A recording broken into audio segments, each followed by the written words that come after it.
Good evening, guys. I done a video just the other day of of everything that I keep in my saddlebag, and I also wanted to do a video on a little video here on some of the knives that I carry whenever I'm out on the trail with the horses, and I want to talk to you today about a little bit about gun safety and riding your horses. But another thing that I always have on me are gloves. You got to have a pair of gloves if you're going to ride horses because, guys, rope burn is a real thing whenever you're riding horses. It really is.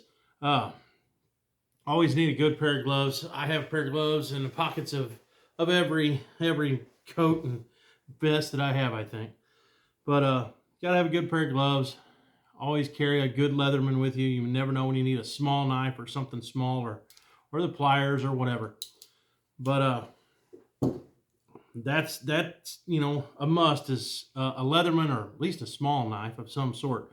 But in order to feel more prepared, I always carry a bigger knife. I mean, you never know what kind of horse wreck you're going to get into, and you might have to cut yourself out of some vines. You might have to cut your horse out of something. You might have to try to cut something off your horse, whether it be the bridle or whatever. And you could be cutting some real thick leather. You could be cutting anything. And I think in that aspect, you need a knife that's between 5 and 6 inches. A 5 or 6 inch knife is, in my opinion, the way to go. Let's start. Let's see. Let's start here. This is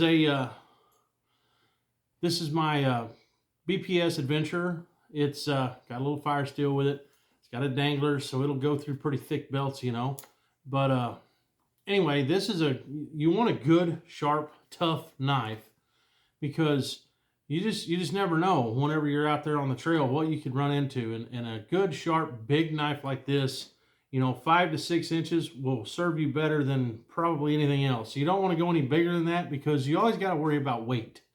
You don't want to overweigh. You don't want to be carrying something humongous, and you don't want your horse to have to carry it too because whatever you strap on your side, the horse is carrying also, But you carry something like that. Now this one is straight carbon steel. So I wouldn't take this one if I knew it was going to rain that day or if I knew I was going to stand a chance of getting into, a couple hour long rain shower. Because for one thing, water is going to get down in the sheath, and it's just not as impervious to rust as something stainless steel would be. So that's just my preference. I don't want my knives to be all rusty. So, if I thought it was going to rain, I wouldn't take this one that day. Now, if I thought it was going to rain, I still wanted something that style, I'd take this one. This is my BPS HK6.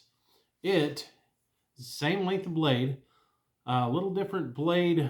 Doesn't have a Scandi grind. This has what I would call a saber grind. But yeah, this one's stainless steel, and it would serve you better on those rainy days. If this can get soaking wet, and it's going to be pretty impervious to the rust or anything like that. So if I wanted to stick with that same style, I would go with this knife instead. Then you have your classic knives that a lot of people have lots of. There's nothing wrong with carrying a buck 119 on a trail ride. Ain't nothing wrong with that at all. Buck 119 is a great knife, stainless steel, so you don't have to worry about the rust. Look at that. Aren't those beautiful? They are beautiful knives. Very nice, very nice. Nice sheath, embroidered buck on it. And, you strap that to your side and, you got something you can do something with. These have been proven for years. They're a great knife. Then you can carry something like I always do. I will carry those on occasion, but most of the time I carry my SE6. It's a proven knife. It is carbon steel, so it could rust, but it has the coating on it, so therefore, it's probably not going to rust. And sheath's got a drain hole, if it gets wet. But yeah, that's my SE6. That's what I normally carry whenever I'm riding horses, my big SE6. But I also made a dangler for it here.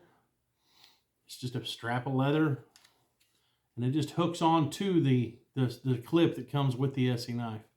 And I can unsnap it, and it'll snap right over this big thick gun belt here. It'll snap over it.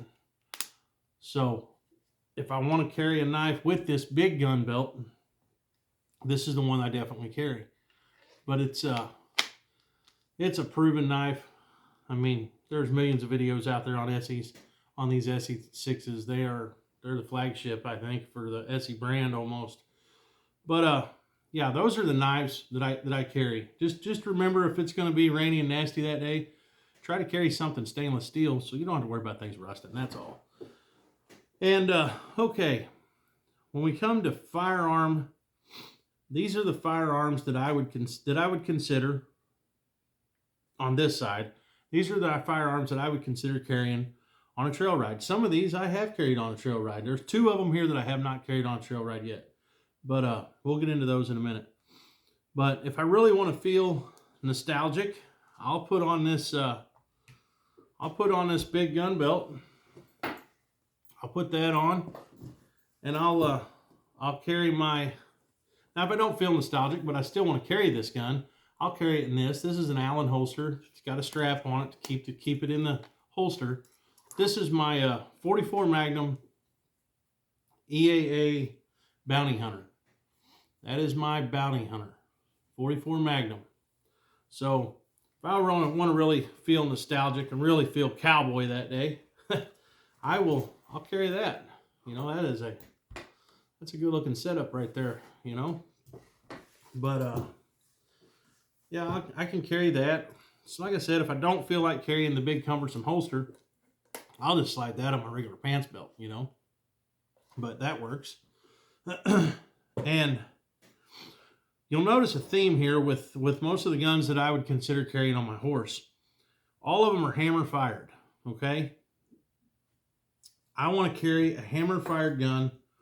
If I'm going to be riding a horse, I want a hammer fired gun. I do not want a striker fired gun unless it is like this Glock 17, and it's in a holster that's like this, that you have to push a button to get it out of the holster.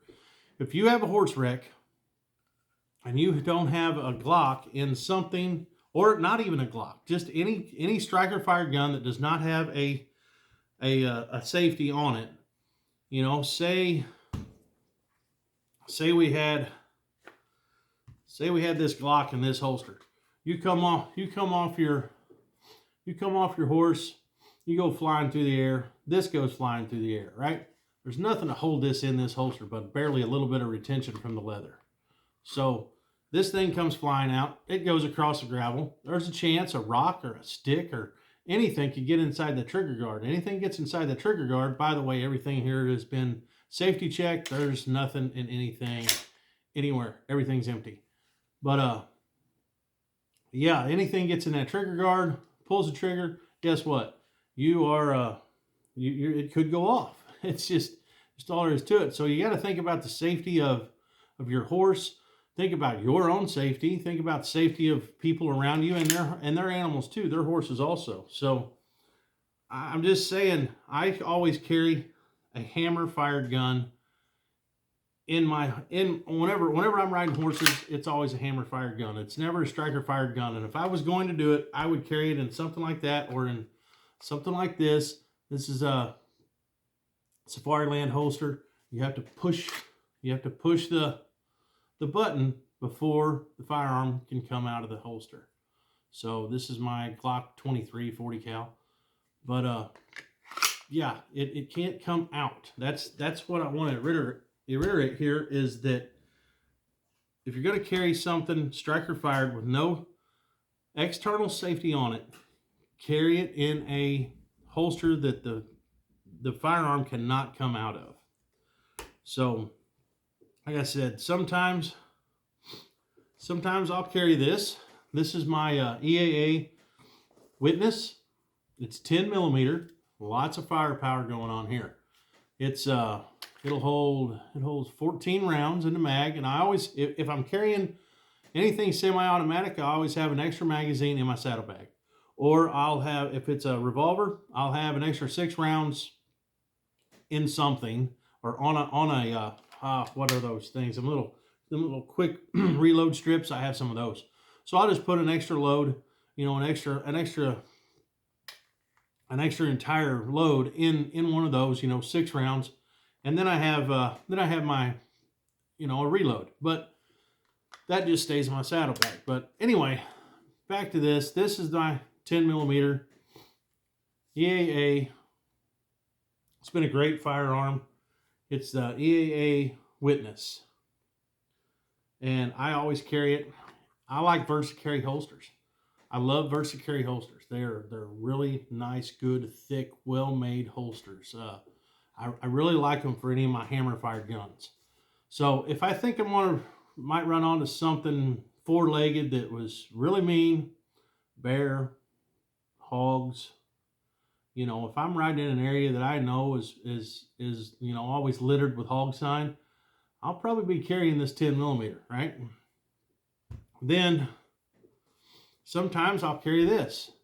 In this holster, it's another Versacarry holster. This holster was the first Versacarry holster that I ever bought, and it has had some use. And this is my Beretta PX4 Storm in 45 ACP. It holds 9 rounds in the standard magazine. I have an extended magazine that holds 10 or 11, I don't remember. But it also has a safety, ambidextrous safety / decocker. So it is a very, very, very safe handgun to have on your side in a leather holster whenever you are riding your horse. Because, you know, if you come off your horse, you never know what could happen. That gun could just go flying. And then, you know, you're dodging a bullet too. You just never know. I mean, I know this may be unrealistic, things I'm talking about here, but I mean, if I've had horse wrecks before, and luckily I've never lost my handgun out of my holster, luckily. But if you're going to carry in leather, I always recommend, if you're carrying on a trail ride and you're riding your horse, I always recommend something hammer fired. They're just safer in my opinion. So sometimes I'll carry this, and sometimes if I know I'm not going anywhere where I know there's really no threat of any sort at all, I'll carry this. This is my little Ruger 22, Ruger Wrangler, you know, little 22, just to have something, you know, just to have something on your side. And this is another Versacarry holster. They're very nice, fits just fine. And if I feel like I need maybe a little more firepower, I'll carry this. This is my Heritage 22 Magnum. I've got the 22 cylinder for this and the 22 Magnum. Since I have this just in 22, I carry this all the time with the 22 Magnum rounds in it. So anyway, that's and both of them will fit in this same Versacarry holster. You know, they're both right there. But then there's 2 firearms here that I have not carried on a trail ride yet. This is my EAA Vindicator. I don't know. It's EAA. I know I have some EAAs going on here. This is the Vindicator, EAA Witness. This is the EAA Bounty Hunter. So I have, these are all 3. These are the only 3 EAA firearms that I have. And this one I have not carried on a trail ride, but it's another hammer fired gun. So, you know, it would work great. It would work great. And you could even carry it in this old junk looking holster. It ain't gonna matter. As long as you don't use this, as long as you don't, you know, I wouldn't use this clip just to clip it on. I would run it through the holster, you know, like that. Run it through the holster. So that way you know it is on you. And a lot of people knocks these junk holsters, but they are what they are.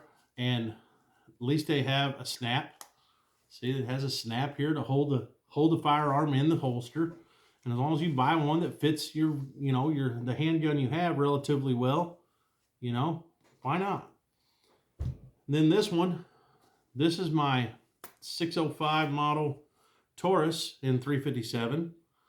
I'm sure everybody's getting tired of seeing this one.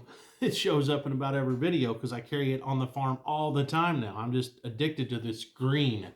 I just love this firearm. Little 5-round 357 Magnum, or you could run 38 special, just like this other 357. Run 38 special. I run 44 special in this a lot, just because it's a lot easier to handle, easier to shoot, and it just doesn't have the recoil and the big loud boom as it's just little I don't know. It's just easier to handle, whenever you got a little lower powered round in it, and then it's funner to makes it funner to shoot too. But anyway, this is a Bulldog holster, and nothing wrong with it. Just don't use the clip. Run it all the way through the holster. Don't use this clip. Run it all the way through the holster part, right like that. But yeah, there's nothing wrong with these. These holsters are fine. If you're just out on the farm or just out riding horses on the farm one day, or if you're even on a trail ride with other people, you can put one of these on. And a lot of times, man, when I go riding with people, unless I have this holster set up here on me, I'll ride and most people don't even know that I even have a handgun on me, because I'm carrying it in something like this, or something like that. And, that's just, and most horse people, they don't get freaked out about handguns anyway. Most of them don't. Not most of the ones that I ride with anyway. Nobody gets freaked out over handgun at all. But those are the ones that I trail ride with, because they're hammer fired. They're just safer. If you come off your horse, and that gun was to come out of the holster, you either have a safety or you have a hammer that has to be pulled before anything can go off. Like I said, if you're going to carry a Glock or anything like a Glock, anything that doesn't have an external safety, put it in a holster. Please put it in a holster that'll hold the gun in. Don't just take this and slide it down in a leather holster. Because if this comes out and it goes to bouncing around and gets a rock or a stick or anything in that trigger guard, man, and even if the gun if the gun was to go off and not hurt anyone, it's still going to scare the hell out of the horses. A lot of horses don't even know, nowadays don't even really know what gunfire is. Whenever that goes off, and it's going to go off, within a matter of feet from them, or a matter of, say 20 yards from them, you could cause someone else to have a giant wreck because your firearm went off whenever you came off and had your wreck. You could even just be swinging your leg over to get on your horse and lose the gun. Bam, it goes off. It gets tangled up in some stuff and the trigger gets pulled somehow. It goes off. You might have 4 horses just scattered. You don't know, So anyway, firearm safety is a real big deal whenever it comes to trail riding and riding your horses. I do not carry a rifle whenever I ride. We're just pleasure riding is all we're doing, Western pleasure riding. And so I don't carry a rifle. I'm not hunting off my horse. So, I don't carry a rifle. I don't even have a scabbard. I have some rifles that I could put on a horse and they would, it would work out just fine. I got a couple leather guns that would look real good in a scabbard, but if I'm not hunting, there's no use in piling all that on a horse, Just use your handgun, get your handgun, get your Leatherman, get your knives, a knife, and watch my other video about, everything I carry in my saddlebag. I just try to keep things as light as I can. But anyway, I just wanted to talk to you guys about my knives that I carry and reiterate, hammer fired guns for riding horses or really safe holsters. But that's it, guys. We're going to see if we can't get this clicker to work. This clicker only works when it wants to. So we'll see if we see you later or what. All right, guys. We'll see you. Well, I said we would.